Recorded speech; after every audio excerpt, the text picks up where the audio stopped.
Au cours de cette enquête, je vous propose d'explorer un site peu connu, méconnu, Théopolis, une cité oubliée de l'histoire, que l'on localise à proximité du rocher de Dromont, non loin de Sisteron, dans les Alpes de Haute-Provence. Au cours de la cassette numéro 11 consacrée au Vortex, nous avons fait la connaissance de Roger Coréard. Coréard qui nous a conduits vers le rocher du Dromont, où il a constaté des phénomènes passablement insolites. Il se peut très bien que ce soit cela qui est ici. Et il se peut que cette force qui est dans le rocher de Dromont soit à l'origine des très énigmatiques photos qu'à 3 reprises j'ai pris, étalées sur 3 ans, chacune à 1 an de différence, j'ai pris dans cette crypte. En voulant photographier la pierre de fécondité, j'ai pris tout à fait autre chose.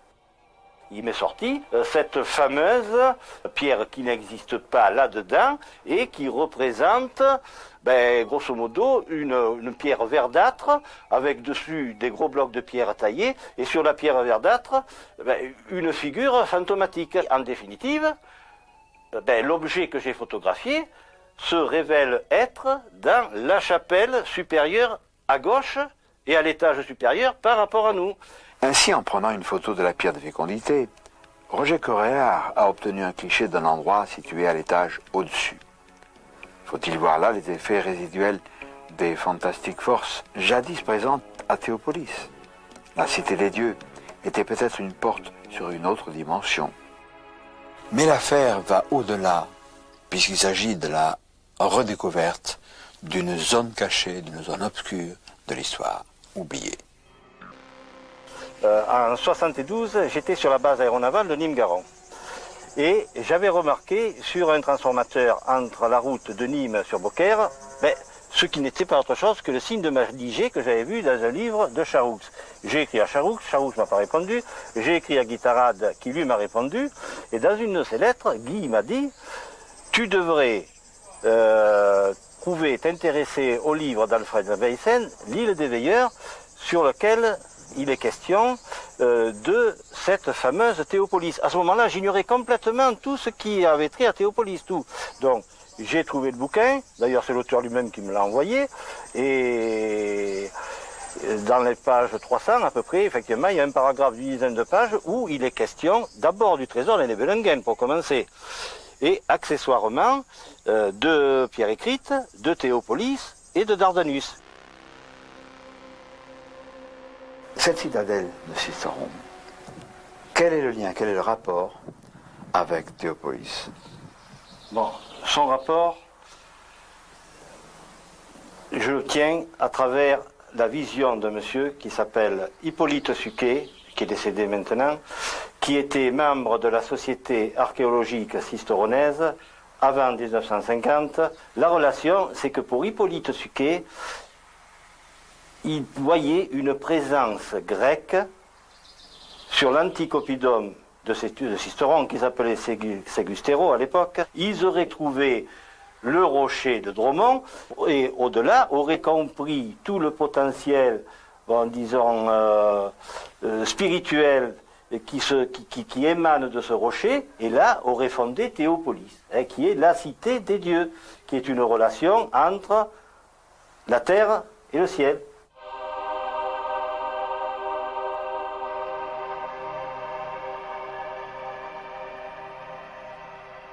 Le rocher de Dromont s'élève près du village de Saint-Géliès. Le lieu supposé de Théopolis est donc ici, entre ces deux promontoires.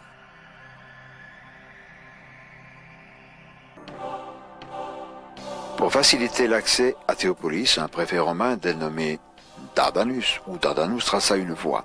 Ce fait est relaté sur cette pierre écrite vers laquelle Roger Coréard nous conduisit lors du tournage des Vortex.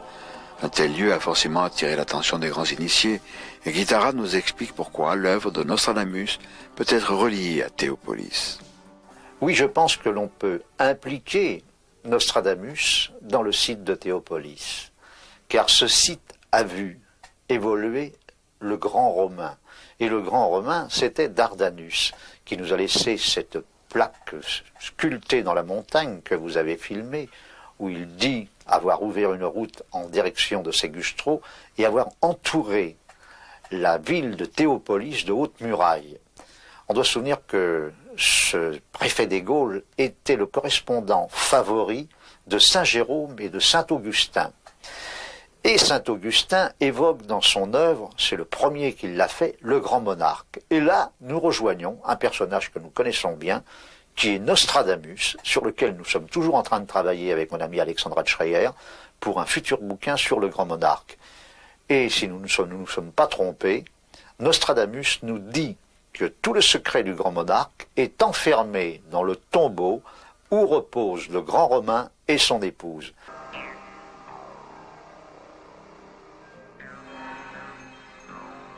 Roger Coréard a retrouvé les vestiges de la voie tracée par Dardanus. Des historiens lui ont confirmé la nature de cette voie, comme le montrent les quelques tuiles typiquement romaines qu'il a trouvées.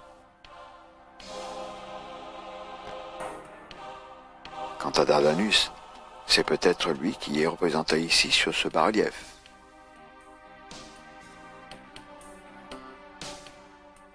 Pour retrouver la trace de Théopolis près de Dromont, Roger Coréard a travaillé inlassablement dans cette bibliothèque. Devenant ainsi l'archiviste de Théopolis, il a méthodiquement répertorié les ouvrages de référence sur ce domaine. De nombreuses incohérences ont été mises en évidence au cours de ses recherches. Ainsi, dans cet ouvrage historique, l'auteur prétend ignorer l'emplacement de Théopolis, alors que son livre reproduit une carte positionnant cette cité de ou des dieux. Alors voici quand même, Roger, un document sacrément important. Oui, en effet. Cette carte de Cassini. Cette carte de Cassini, qui date de 1843, c'est la date à laquelle Delaplane a édité son histoire de Sisteron. Il a publié dans son histoire de Sisteron, et il nous dit qu'il ne sait pas où est Théopolis. Or, là, nous avons Sisteron, et ici, nous avons et Théopolis, en toutes lettres. Donc, il a regardé superficiellement. Ben oui, il n'a pas voulu le dire. Oui, il n'a pas voulu le dire. Moi, je penche pour la solution qu'il n'a pas voulu le dire, tout simplement. Ce genre de manipulation est courant dans les affaires de trésors, car Théopolis est au centre d'un véritable jeu de pistes qui concerne également le trésor de Nibelungen, le trésor de l'or du Rhin. Notre première étape sera la cathédrale de Sisteron. Roger Coréard, il y a des particularités dans cette cathédrale de Sisteron. Ce dragon, c'est quoi? Bon, alors, qui est au sommet là-haut. Alors, ce dragon, bon, suivant la version officielle, c'est toujours pareil, ça représente le dragon terrassé par l'épée de Saint-Michel. L'épée de Saint-Michel est en ce moment la croix chrétienne.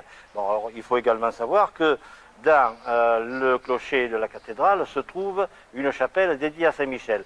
Seulement, moi, je préfère voir dans le dragon le gardien traditionnel des trésors aussi bien matériels que spirituels qui peuvent se trouver dans la symbolique de cette cathédrale. J'ai découvert que Ixors, c'est l'anagramme de Soxi. Et Soxi, en grec, ça veut dire brochet. Or, brochet, c'est la métamorphose du nain Anouari, le gardien du trésor des Nibelungen. Alors, ce trésor des Nibelungen est caché près d'une cascade, donc apparemment le brochet peut remonter la cascade. Alors, ce qui nous me fait supposer que dans les 17e, 18e siècles, il y avait à Sisteron des gens haut placés qui connaissaient l'histoire du trésor des Nibelungen. Ça nous accrédite la légende du trésor des Nibelungen à Sisteron. Et donc, ils ont fait peindre cette chapelle pour que le souvenir reste de leur connaissance. Ce genre de jeu de piste n'est pas sans nous rappeler l'énigme de Rennes-le-Château. Et nous verrons que cette similitude se confirmera. À droite de Saint-Joseph, on voit un rocher que l'on appelle le rocher de Hongrie, ici, et au fond, au sud, par rapport au Poète, se trouve une ligne de falaises que l'on appelle les falaises de Gaches. Et à gauche de Saint-Joseph se trouve une ville fortifiée. Bon, évidemment, je vous dis de suite qu'il s'agit de Théopolis. Alors, quand je demandais à mon père, mais pourquoi le peintre a mis une ville à cet endroit du tableau? Il me disait, moi, je ne sais rien, hein, mais ton grand-père, qui était instituteur à UPEX, racontait que c'était un des seigneurs du Poète, le comte Claude Amat du Poète, qui, aux environs de 1650-1660, était prévôt de Chardavon, derrière les falaises de Gaches, du côté de Pierre-Écrite, et un jour, il a fait accrocher ce tableau dans l'église de façon à ce qu'on se souvienne que derrière les falaises de Gaches se trouvait une ville romaine très ancienne qui avait été détruite pendant les guerres de religion. Bon, au fond, il y a une ligne de crête qui est cette montagne de Gaches en face, hein, et à droite, dans les plaines des Blaches, il y a cette fameuse forteresse qui n'existe pas. Il n'y a jamais eu de forteresse. La seule forteresse, c'est celle de Sisteron qui est là-bas au fond, à 10 km sur son rocher. Mais là, dans les Blaches, il n'y a jamais eu de forteresse. Et c'est là, quand je demandais à mon père que représente donc cette forteresse, il me disait, c'est pour qu'on se souvienne que derrière les falaises de Gaches se trouvait une ville romaine détruite pendant les guerres de religion. On a cette montagne de Gaches qui, soi-disant en allemand, fait Gachenstein, qui est la garde. Hein, c'est une symbolique dans laquelle on voit la cache du trésor des Nibelungen. Sur le retour du rocher de Gaches, qui est en face de nous, le retour qui regarde le soleil, qui ici s'appelle le rocher de 15 heures, parce qu'il est éclairé par le soleil de 15 heures, se trouve, je dirais gravé, un énorme anneau qui fait 20 à 30 mètres de diamètre et qui est visible 15 à 20 km à la ronde. Hein. Cet anneau ne peut être que la symbolique de l'anneau des Nibelungen. Cet anneau qui donne le pouvoir d'invisibilité. Ce trésor de Jérusalem va effectivement, dans l'esprit de ceux qui nous écoutent, nous faire penser à l'or, au rubis, à l'argent, c'est-à-dire à tout ce qui est ce qu'on a bien voulu nous dire des trésors. Parce que le monde dans lequel nous vivons, dès qu'il y a trésor, c'est effectivement le trésor matériel. Mais le trésor, le véritable enjeu, la véritable signification d'une notion de trésor, c'est ce que nous sommes vraiment. C'est le trésor que nous avons perdu lorsque l'on a été en confrontation avec le premier gardien du seuil, l'ange de la porte du paradis. Une fois que Adam et Ève ont été mis dehors, qu'est-ce qui s'est passé? Dieu a dit, voilà qu'ils ont goûté l'arbre de la science du bien et du mal, pourvu que maintenant ils ne prennent pas du fruit de l'arbre de la vie éternelle, car ils deviendraient comme l'un d'entre nous. Et ce trésor, c'est celui-là, c'est cet arbre, c'est le rêve prométhéen de l'homme, c'est ce qui effectivement peut nous reconnecter à notre source divine, et évidemment faire de nous des êtres semblables aux dieux qui sont venus, il y a fort longtemps, selon les données du néo-ésotérisme, nous faire évoluer.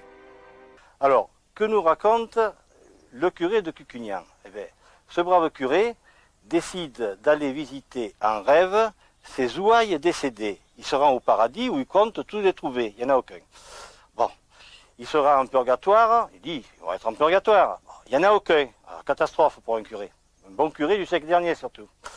Et alors là, il n'y a plus qu'un endroit où il peut les trouver, en enfer. Alors il va en enfer, ils sont tous là pour avoir trop abusé des biens de consommation de ce bas-monde et surtout avoir trop aimé le métal jaune. Alors, en définitive, Jean Marcal conclut que ce curé de Cucugnan, se trouvant à côté de Rennes-le-Château, est très près de l'Ormodie de Rennes-le-Château. Paul Arène devait connaître Maurice Barrès, qui a les relations que l'on sait, avec le curé Béranger Saunière. Et on voit dans une photo de famille des faits libres de Mistral. Cette photo se trouve dans un énorme bouquin intitulé Le trésor du félibrige, écrit par Mistral. On voit une photo de famille où au milieu, il y a Maurice Barrès. Il n'y a pas Paul Arène dans le paquet, mais il y a Maurice Barrès. Donc, il est évident que Paul Arène connaissait Maurice Barrès et connaissait inévitablement l'affaire de Béranger Saunière. Ces multiples personnages qui de Sisteron jusqu'à Rennes-le-Château, c'est pas la porte à côté, c'est vraiment un côté absolument étrange. Alors, pourquoi ce lieu? Bon, d'abord, l'église, dédiée à Marie-Madeleine. Mais avant, je veux d'abord faire une relation historique qui existe à deux niveaux entre la Motte du Caire et Théopolis par l'intermédiaire de la chapelle de Dromont, qui est le seul vestige visible là-haut de l'archéologie remontant au moins au Xe siècle. Alors, en 1717, existait à la Motte du Caire un couvent de trinitaires déchaussés qui avait fondé une confrérie du scapulaire à Notre-Dame de Dromont, donc à Théopolis. Et ensuite, la famille des seigneurs de la Motte du Caire, ce sont les comtes Hugues. Et il paraît que le dernier comte Hugues serait enterré dans la chapelle de Notre-Dame de Dromont. Donc, il y a une raison pour cela. Voilà, je n'en dirai pas plus parce que je n'en sais pas plus. Maintenant, nous allons pénétrer dans l'église, nous diriger vers le chœur, et là, au fond, devant nous, un magnifique tableau qui représente Marie-Madeleine effondrée au pied de la croix, au pied du Christ. Bon, donc Marie-Madeleine, sur ce tableau, est vraiment très charnelle.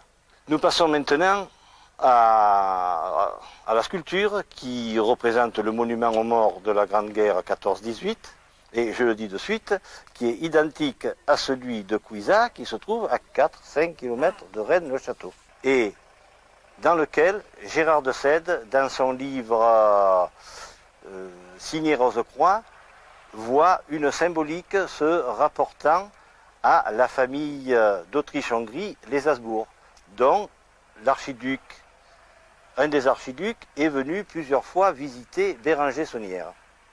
Il faut préciser que le tableau de Cuisa que reproduit notre ami Gérard de Sède montre un blessé, un soldat de la guerre 14-18, dont l'index désigne une pierre, alors oui. qu'ici, il n'y a pas d'index. Ah, ici, il n'y a pas d'index. L'index est replié. Absolument, oui. Oui, c'est la seule différence que l'on trouve sur ce monument aux morts. Il est fait du même sculpteur, Giscard de Toulouse. On voit très bien la signature Giscard en bas et à gauche du tableau. Aujourd'hui, cet enseignement continue. Il est transmis.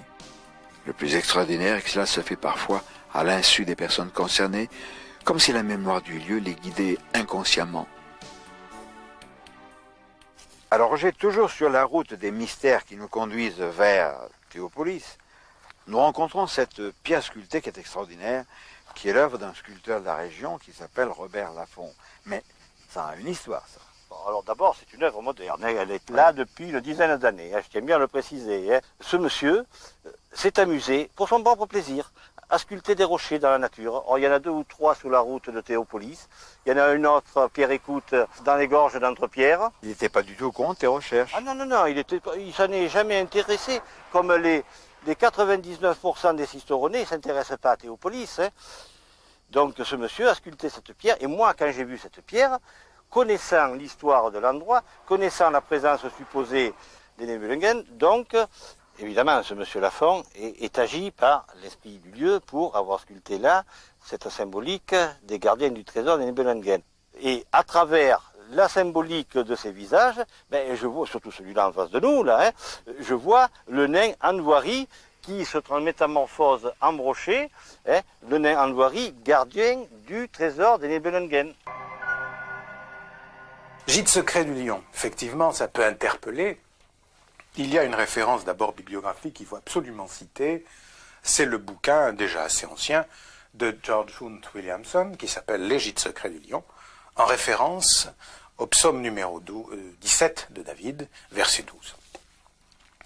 Les gîtes secrets du lion, le lion pourquoi? Les éléments qui ont, au niveau de la tradition, été donnés aux hommes dans leur évolution. De ce fait, le lion va représenter quelque chose qui a été caché et qui concerne l'origine, ou voulait-il dire d'un autre niveau de conscience. Théopolis est pour moi un lieu symbole, et on pourrait dire un gîte secret du lion, dans lequel a été caché quelque chose qui serait une reconnexion avec le reste. Ce savoir caché a intéressé l'ordre des Antonins qui possédait un monastère à Chardavon, non loin de Théopolis. Le rocher de Dromont se situe sur les terres du monastère, dont pratiquement plus rien ne subsiste. Heureusement, tout à côté des Cisterons, une église témoigne de la présence des Antonins. Roger Correa, nous sommes devant la chapelle de Saint-Marcel, qui a aussi un lien avec nos propos concernant Théopolis. Bon, alors là, le lien est vraiment direct. En l'an 1030-1040, au-dessus de Pierre-Écrite, dans le Val de Chardavon, un monastère vient se fixer à l'initiative de Isarne qui était l'abbé de Saint-Victor de Marseille à cette époque. En 1385, ce monastère de Chardavon est détruit et les moines de Chardavon viennent se fixer ici, à Saint-Marcel-de-la-Baume, qui leur appartenait. Ils nous ont laissé, dans le cœur de l'église, une très curieuse, très énigmatique fresque qui a dû être peinte, à mon avis, fin 17e, début 18e. Alors, cette fresque représente sur le côté gauche un piton rocheux, une éminence rocheuse très abrupte, au sommet de laquelle se trouve un petit temple que je qualifierais de grec.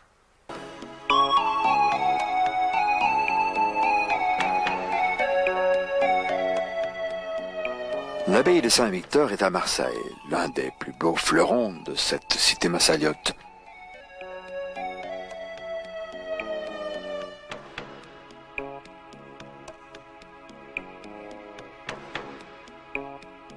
Dans sa superbe crypte, on retrouve le gisant de Saint-Isarne, effectivement représenté ici, avec une canne en forme de tau. Les Antonins demeuraient ouverts aux connaissances issues de cultures étrangères. Ainsi, l'un d'eux était originaire de Thèbes, en Égypte, une ville connue pour son célèbre temple, censé avoir possédé l'oricalque, ce mystérieux métal issu de l'Atlantide. Ce temple de Thèbes, pour certains, aurait pu cacher une porte ouvrant sur d'autres dimensions. Cet Antonin qui séjourna à Thèbes était Saint Cassien, représenté lui aussi dans la crypte de l'abbaye de Saint-Victor. Claude Saporta, nous sommes de vieux amis. Tu es ce qu'on pourrait appeler une érudite, passionnée d'ésotérisme, de tradition, d'archéologie. Et sans t'offenser, je pense que tu es une spécialiste de Saint-Victor. J'aime énormément Saint-Victor parce que j'ai certainement peut-être, entre guillemets, dû y vivre dans un temps X. J'ai l'impression d'avoir...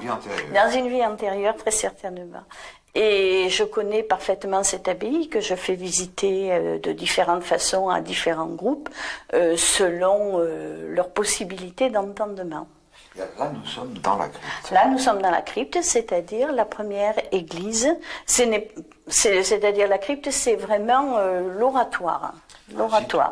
Parce que paléo-chrétien, c'est vraiment le site le plus ancien de Saint-Victor. Mais donc c'est au début du premier millénaire. Absolument, avant l'an 1000. Parce que ici, on médite pour se régénérer. Donc ici nous retrouvons, pourquoi est-ce que nous retrouvons Moïse qui est là? Nous retrouvons Moïse parce que Moïse est un Égyptien, bien que ça ait été très controversé, que la Bible nous raconte une très belle histoire. Nous retrouvons l'arbre de vie qui se trouve sur cette partie-ci, et le serpent, qui est un symbole évidemment d'éternité et de régénération. Il y a aussi cet escargot, une sorte de coquille là, que nous voyons. Alors cet escargot, je l'ai découvert parce que je le cherchais. Il n'est indiqué dans aucun livre. Alors cet escargot, c'est une spirale, entre autres, avec tout le symbolisme qui se caractérise à la spirale, c'est-à-dire le symbole d'élévation. Ici, c'est vraiment, en quelque sorte, le centre de la Terre, un centre de régénération spirituelle, puisque vous avez là-haut la croix de Saint-André. De force cosmotellurique. Absolument, absolument. Est-ce parce qu'ils étaient conscients de l'importance des forces cosmotelluriques que les Antonins s'installèrent à Chardavon, non loin de Théopolis? Qui sait? Roger Coréard va nous guider vers ce site exceptionnel. Ces ruines, apparemment aussi, avec certaines précautions, c'est le dernier vestige de ce fameux monastère qui aurait été ici. Bon, alors, nous sommes à l'an 1000 et les moines de Saint-Victor de Marseille, sur l'ordre de leur abbé Isarne, sont venus reprendre les terres qui leur avaient été spoliées lors de les invasions des Sarrasins par les seigneurs locaux. Lorsque des générations suffisamment éclairées viendraient à voir le jour, elles puissent faire la corrélation de ces cultes Terre-Cosmos, avec très certainement la venue des dieux du cosmos. L'homme n'est pas né sur Terre. La dimension dans laquelle nous sommes n'est pas l'unique dimension. L'infini va dans toutes les directions des temps et de l'espace. Et effectivement, il y a des portes induites, il y a des passages, et il y a effectivement une science, un ensemble de connaissances, une attitude de l'esprit, une conscience qui parle de cela et qui nous a été malheureusement voilée. Et donc, effectivement, les différents sites qui vont se révéler vont mettre en évidence, je dirais, la vérité. C'est cette force de la vérité divine du lion.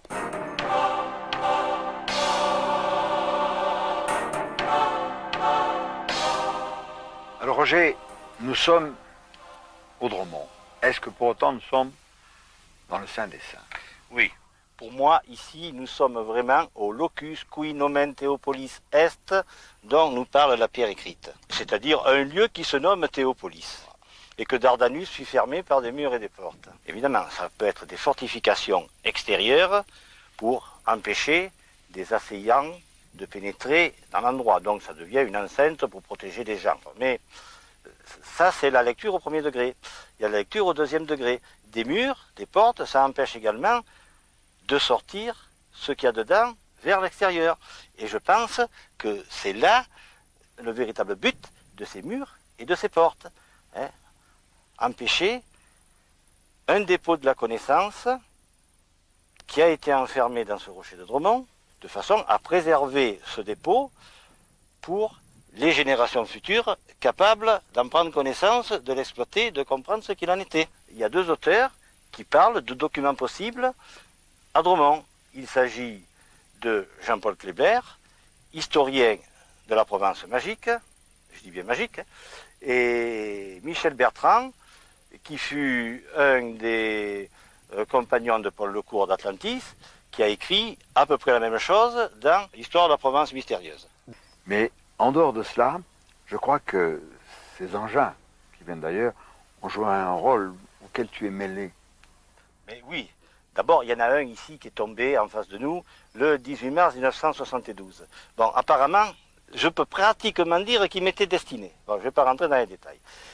Il m'a amené de nombreuses personnes, et parmi ces nombreuses personnes, eh bien, il y en a certaines qui m'ont procuré des documents en provenance de bibliothèques de Paris que je n'aurais jamais eu.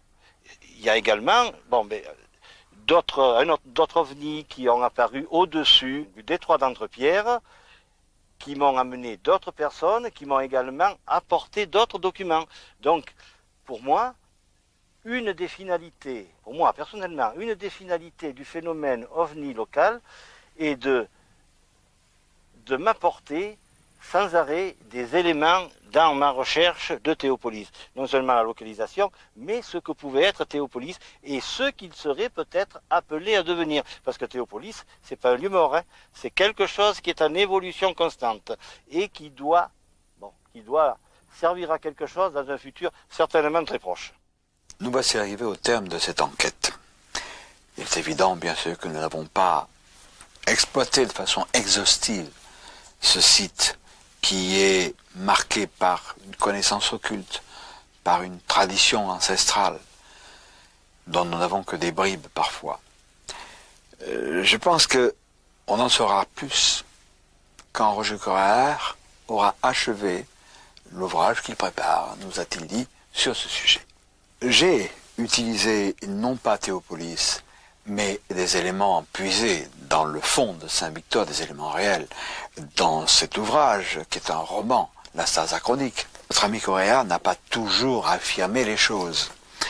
Cependant, dans l'histoire occulte, ou le peu que l'on connaît de certains lieux, il est permis de faire des suppositions qui souvent ont été vérifiées.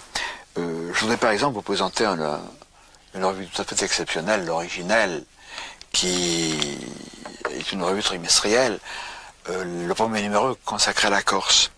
On y trouve des choses tout à fait étonnantes, insoupçonnées, sur le continent par exemple. Moi j'ai été ravi d'apprendre ce qu'était le mazérisme, c'est-à-dire une sorte de chamanisme corse, de divination, etc., que l'on retrouve chez les peuples les plus étendus sur la terre. Et la Corse n'a pas échappé à cette chose-là. Le mazérisme, ce chamanisme corse, ce n'est pas parce qu'il est mal connu qu'il n'existe pas. Pareillement, Théopolis, ce n'est pas parce qu'on n'a jamais exhumé des vestiges irréfutables qu'il faut simplement nier la réalité de Théopolis. Faisons un flashback. Au siècle dernier, la ville de Troie passait pour une aimable création poétique d'Homère. Aucun savant sérieux n'admettait la réalité de Troie.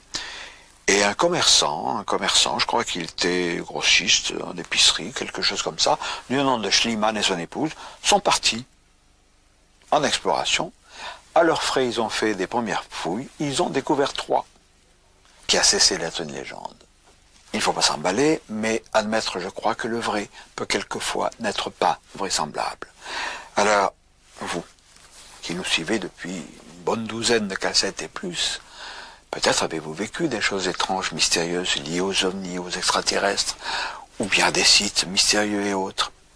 Faites-moi part de vos expériences. Nous respecterons votre anonymat si nous utilisons vos témoignages.